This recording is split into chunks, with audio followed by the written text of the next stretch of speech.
అందరికీ నమస్కారం అండి. కొంచెం ఆ ఉమ్, హార్ట్స్ ఏంటిది ల్యాప్టాప్ ఆన్ అవ్వక లేట్ అయింది. ఆ వసంతలత ఎవరైనా వచ్చిందా లేదా? వసంతలత రాలేదా? ఎవరైనా చెప్పండి అయితే, నాయుడు గారు గాని,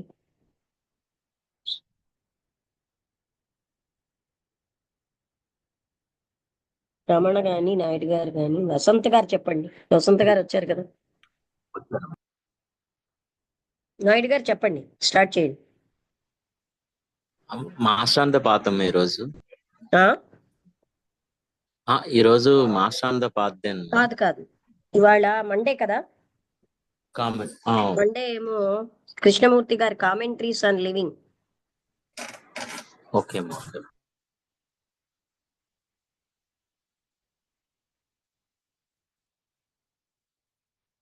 చాలా లేట్ అయింది, ఎందుకంటే ఆన్ అవ్వట్లేదు. మళ్ళీ పొద్దున్న ఎలాగో ఆన్ అయింది. ఓకే. 7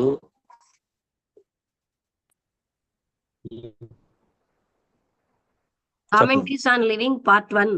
తారీఖు 7 ఏప్రిల్. ఓకే, టాపిక్ చెప్తానండి.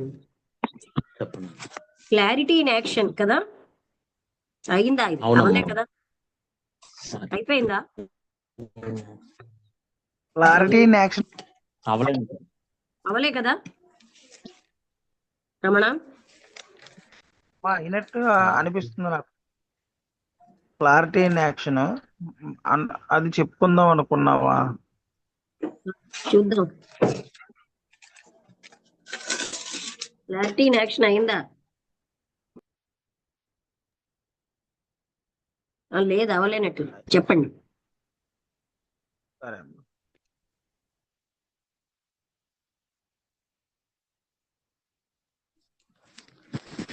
ఈరోజు తారీఖు 3 ఏప్రిల్ 2020. లివింగ్ నుంచి క్లారిటీ అండ్ థాట్ అనే సబ్జెక్ట్ క్లారిటీ ని. In action. Clarity in action. Okay, చెప్పండి. Clarity in action. Clarity in action. Okay, start. చెప్పండి అన్న టాపిక్ మీద వాక్యం చెప్పాలి. ఓకే ఓకే అమ్మా. కామెంటరీస్ ఆన్ ద లివింగ్ అనే గ్రంథం నుంచి క్లారిటీ ఇన్ యాక్షన్ నుంచి ప్రసంగిస్తున్నారు. Clarity commentaries on living part 1 by Jiddu Krishnamurti garu. అందులో క్లారిటీ ఇన్ యాక్షన్ అన్నది ఇవాళ మనం చదువుతాం. ఓకే. ఇందులో చాలా అందమైన పొద్దున్న, ఎన్నో వానల తర్వాత చాలా పవిత్రంగా ఉంది. చాలా కోమలమైన ఆకులు వృక్షాల మీద ఉన్నాయి.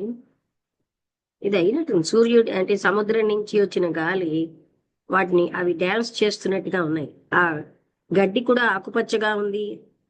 అయినట్టుందండి ఇది. చూద్దాం. How am I to do clear about what I should do? Action does not follow clarity. Clarity is action. లేదేమో ఇది. చూద్దాం, చదివేకి తెలుస్తుంది. తర్వాత మీరు ఎవరైనా నోట్ చేస్తూ ఉండండి. ఈసారి దీని టాపిక్ నెంబరు 71, పేజ్ నెంబర్ 155 ఇది. అయితే ఆ రూమ్ అంతా కూడా అక్కడ ఉన్నటువంటి ఆ పువ్వుల సువాసనతో నిండిపోయింది. పిల్లలేమో ఎంతో ఆడుతూ నవ్వుతున్నారు, అరుస్తున్నారు. పామ్ ట్రీస్ అన్ని కూడా బంగారం రంగులో అవి ఉన్నాయి. అక్కడ ఉన్న పళ్ళు, బనానా లీవ్స్ పెద్దగా ఊగుతున్నట్టున్నాయి. భూమి ఎంతో సౌందర్యంగా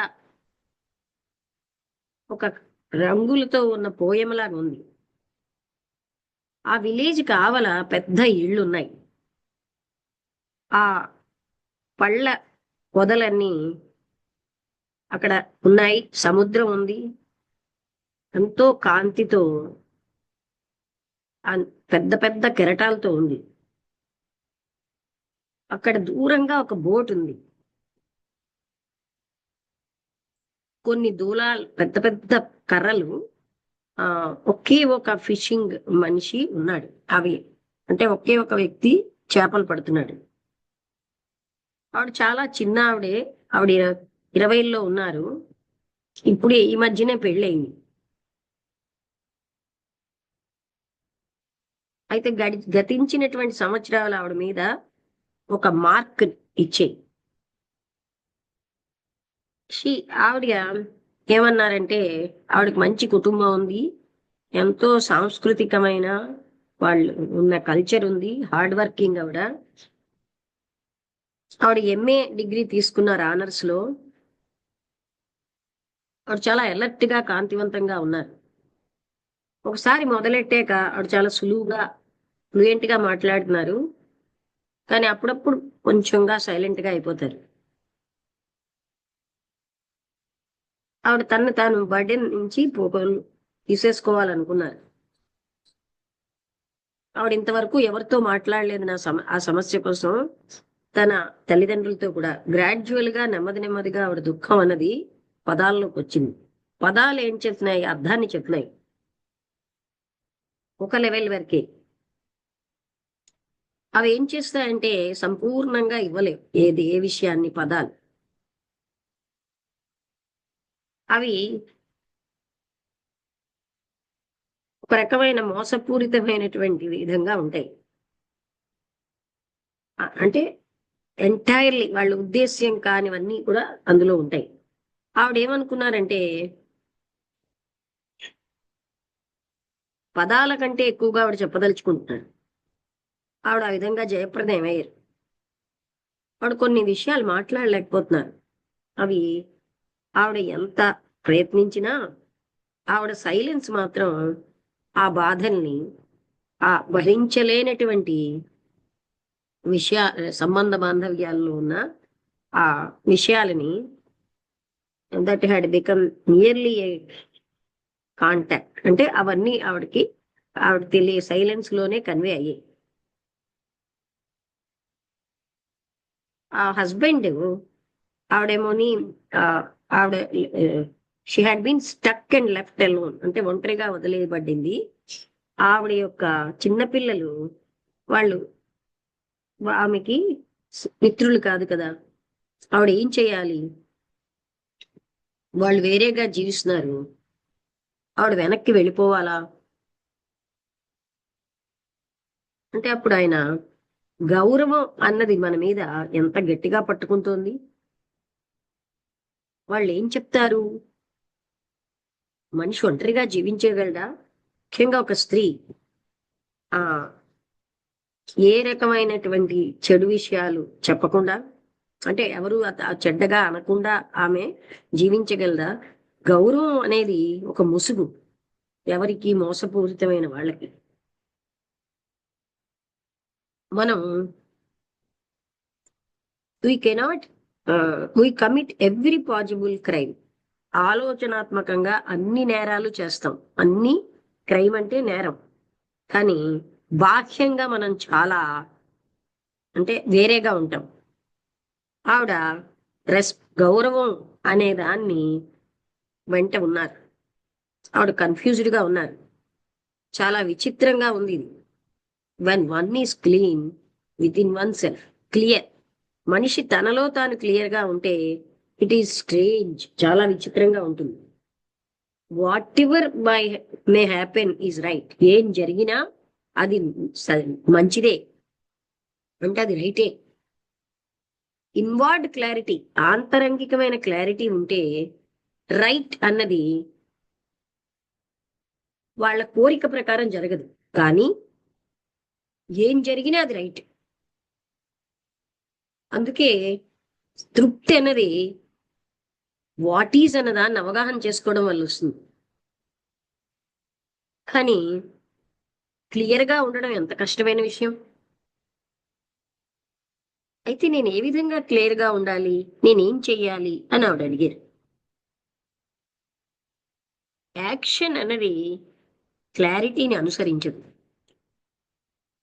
అంటే క్లారిటీని అనుసరించి యాక్షన్ ఉండదు, క్లారిటీ అన్నదే యాక్షను.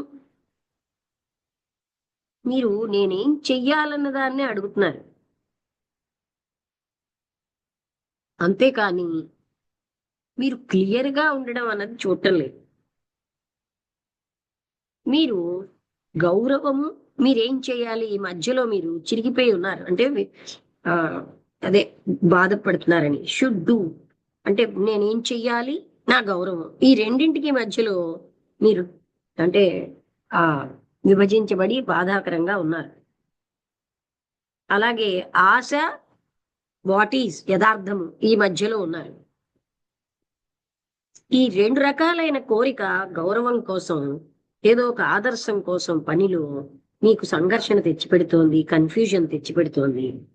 అండ్ మీరు ఎప్పుడైతే వాట్ ఈజ్ అన్నది యథార్థాన్ని చూడగలుగుతారో అప్పుడే మీకు క్లారిటీ ఉంటుంది. వాట్ ఈజ్ అన్నది వాట్ షుడ్ డూ కాదు, ఏం చెయ్యాలి వేరు, వాట్ ఈజ్ అన్నది వేరు. వాట్ ఈజ్ అన్నదే యథార్థం. వాట్ ఈజ్ అనేది ఈ రకమైన రెండు రకాలైన కోరిక, గౌరవము, ఏదో ఒక ఆదర్శానికి మధ్యలో మీకు సంఘర్షణ, కన్ఫ్యూజన్ వస్తున్నాయి. మీరు వాట్ ఈజ్ అన్న యథార్థాన్ని చూడగలిగినప్పుడే మీకు క్లారిటీ వస్తుంది. ఈ వాట్ ఈజ్ అన్నది what should do, what should be, ఏం చెయ్యగలగాలి, ఏంటవ్వాలి కాదు. వాట్ ఈజ్ అన్నది యథార్థం. వాట్ షుడ్ బి అంటే ఏం చెయ్యాలి. విచ్ ఈస్ డన్ డిజైర్ అంటే ఈ కోరిక ఒక పర్టిక్యులర్ విధానంలో మిమ్మల్ని రూపు చెందింది. వాట్ ఈజ్ అన్నది అసలు సహజం, యాక్చువల్, నిజం. కానీ మీ కోరిక కాదు. కానీ అదే వాట్ ఈజ్ ఏ ఫ్యాక్ట్. బహుశా అంటే మనం ఉన్న యథార్థ స్థితే రైట్. కానీ మీరు ఎప్పుడు కూడా ఈ విధంగా దీన్ని చూడలేదు. మీరు ఎప్పుడు కన్నింగ్గా లెక్కలతో ఇది మంచిదా, అది మంచిదా, అలా ఒక రకమైన భారంతో ప్లాన్ చేస్తున్నారు, కౌంటర్ ప్లాన్ చేస్తున్నారు. అది మీకేం చేసిందంటే ఒక రకమైన కన్ఫ్యూజన్లోకి దారితీసింది. అందుకే మీరు నేనేం చెయ్యాలి అని అడుగుతున్నారు. అంటే మీరు యథార్థాన్ని చూడటం లేదు, మీరు ఏం అవ్వాలి అన్న దానికే ఇంపార్టెన్స్ ఇస్తున్నారు కనుకే నేనేం చెయ్యాలని అడుగుతున్నారు. కానీ యథార్థం అంటే ఏంటండి, తనున్న స్థితిని యాజ్ ఇట్ ఈజ్ గా మీరు చూడటం లేదు. అంటే తనని తాను చూసుకోవట్లేదు. మీరు మోసపూరితంగా ఇదా అదా ఒక ప్లాను, దానికి వ్యతిరేక ప్లాన్లు ఇలా వేస్తున్నారు. దానివల్ల మీకు ఒక రకమైన కన్ఫ్యూజను. ఈ కన్ఫ్యూజన్ లోంచి నేనేం చేయాలని అడుగుతారు. ఏ సలహా మీకు ఇచ్చినా ఈ కన్ఫ్యూజన్ లో అది మళ్ళీ మీకు ఫర్దర్ కన్ఫ్యూజన్, ఇంకా కన్ఫ్యూజన్ తెచ్చిపెడుతుంది. ఇది మీరు సింపుల్ గా డైరెక్ట్ గా చూడండి. మీరు అలా చూస్తే మీకు అప్పుడు మీరు అబ్జర్వ్ చేసుకోగలరు. వాట్ ఈజ్ అంటే మీ యథార్థ స్థితిని ఏ రకమైన మార్పులు చేయకుండా చూస్తారు. ఇది ఇలా చూడడంలో యాక్షన్ ఉంటుంది. ఈ వాట్ ఈజ్ అన్నది మీకు క్లియర్ గా ఉంటే అప్పుడు ఇక్కడ వాట్ ఈజ్ అన్నది మీకు అర్థం కాకపోతే నేను చెప్తానండి. వాట్ ఈజ్ అంటే మనం ఉన్న స్థితి, అది మనం క్లియర్ గా చూస్తే అప్పుడు మీకు ఏంటవుతుంది,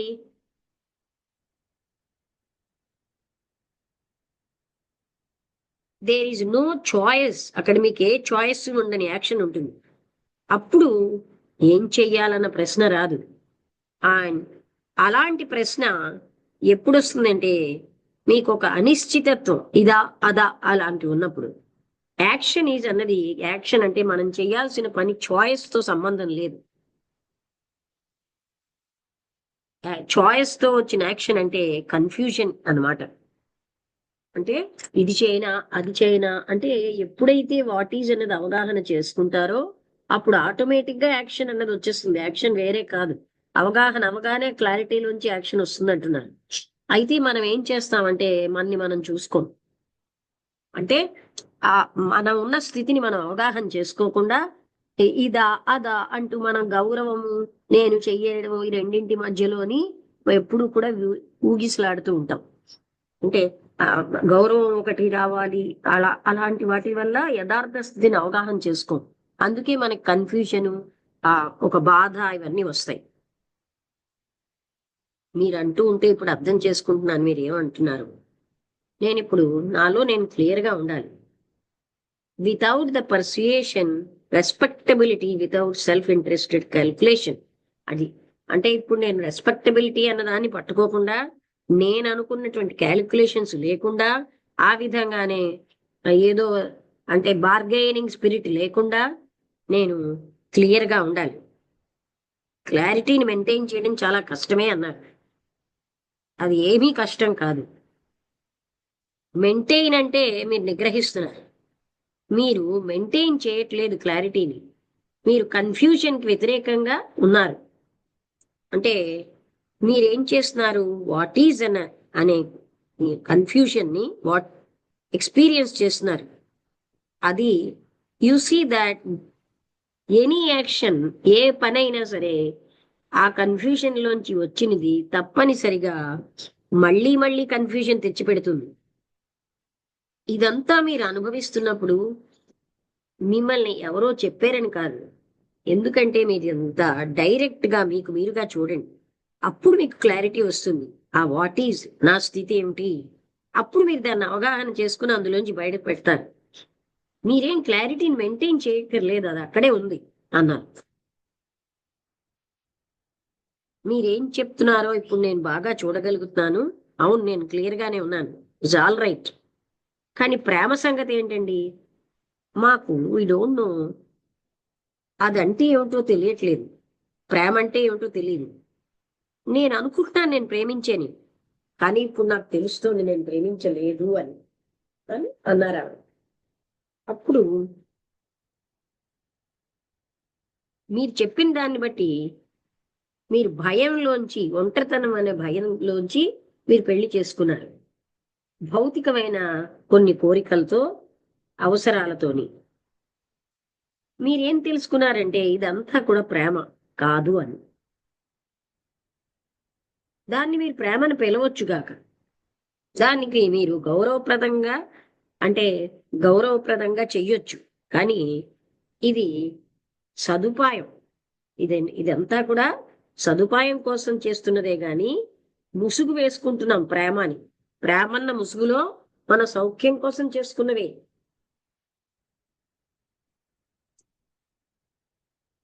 నాకు అంటే చాలా మంది ప్రజలకి ఇదే ప్రేమ. ఆ కన్ఫ్యూజింగ్ స్మోక్ అంతా ప్రేమ. అభద్రత, భయం అంటే ప్రేమ, అదే ప్రేమ అనుకుంటారు. ఒంటరితనం లేకుండా ఉండడమే ప్రేమ అనుకుంటారు. అలాగే ఈ విసుగు, దాంట్లోంచి మనకేంటి ఫ్రస్ట్రేషన్, అలాగే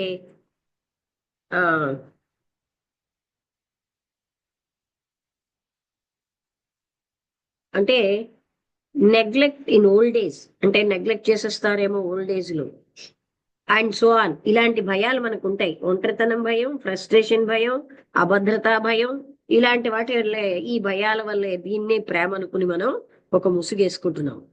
ఆలోచన రిపిటీషన్ ని కోరుతూ ఉంటుంది. ఈ రిపిటీషన్ ఏం చేస్తోంది, సంబంధ బాంధవ్యాలని నిస్సారంగా చేస్తున్నాయి. ఆలోచన అనేది ఒక వేస్ట్ఫుల్ ప్రాసెస్, అంటే పనికిరానిది. అది ఎప్పుడు కూడా తిరిగి కొత్తగా అవ్వదు, అది ఎప్పుడు కొనసాగుతూ ఉంటుంది. ఏదైతే కొనసాగుతుందో దానికి కొత్తదనం ఉండదు. అంటే అది పాతదే కొనసాగుతుంది. కొత్త ఫ్రెష్ థాట్ అన్నది ఒక సెన్సేషన్ గానే ఉంటుంది. థాట్ అన్నది అది మనకి ఇంద్రియ సుఖమే. థాట్ అన్నది సెక్షువల్ ప్రాబ్లం, ఆలోచనే సెక్షువల్ ప్రాబ్లం. థాట్ ఎప్పుడు కూడా అంతం అవదు. థాట్ కెనాట్ ఎండ్, అంటే థాట్ అంతం అవదు, దానంతటే అది అంతం అవదు. అది సృజనాత్మకంగా అవ్వదు, అది దానికంటే వేరేగా అది అవ్వలేదు. అదే సెన్సేషన్ అంటే ఏంటి, ఇప్పుడు కొన్ని రకాలైన ఇంద్రియ సుఖాలు, విషయ సుఖాలకి మనం ప్రయత్నిస్తున్నాం. ఈ అభద్రతా భావం, ఇంకో సదుపాయాల కోసం పెళ్లి చేసుకుని దాన్ని ప్రేమన ముసుగేసుకుంటున్నాం.